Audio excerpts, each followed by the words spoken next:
طلباء کو مشکل الفاظ کے معنی بتائیے، سمجھائیے اور تختہ تحریر پر لکھیے۔ آپ کی آسانی کے لیے چند الفاظ اور ان کے معنی ذیل میں پیش کیے جا رہے ہیں۔ سچا، سچ بولنے والا۔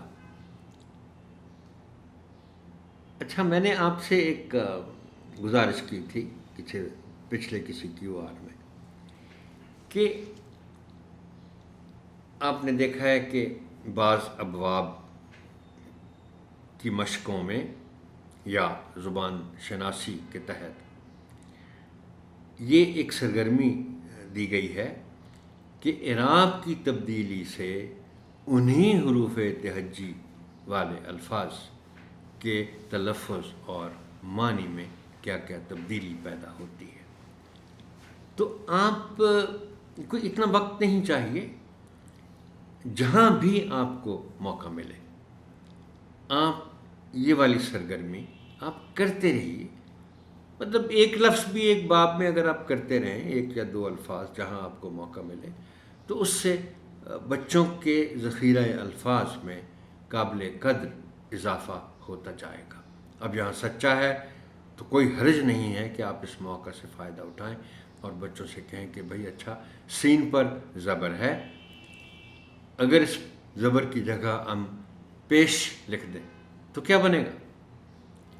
تو بنے گا سچا، اور یہ لفظ باقاعدہ لغت میں موجود ہے۔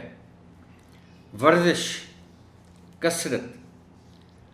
اچھا، بعض اوقات یہ مسئلہ ہوتا ہے کہ وہ لفظ آسان لگتا ہے اور اس کے معنی مشکل ہو جاتے ہیں۔ اب یہاں اس لفظ کے معاملے میں بھی بچوں نے ورزش کا لفظ تو شاید سنا ہوگا، کثرت کا نہیں سنا ہوگا، لیکن آپ اس کو بھی غنیمت سمجھیں، اس لیے کہ چلیں اس بہانے ورزش کے معنی بتاتے ہوئے آپ ان کو ایک نئے لفظ سے کم از کم روشناس تو کر رہے ہیں نا۔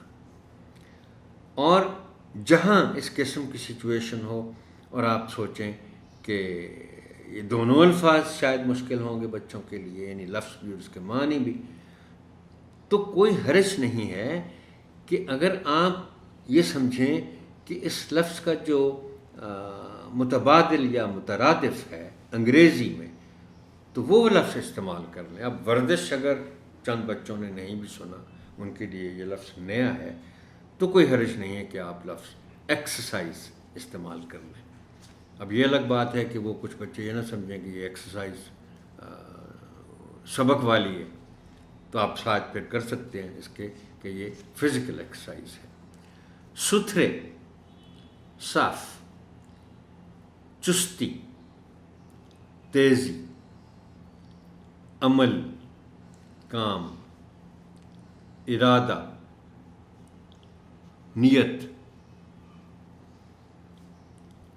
بھائے، پسند آئے،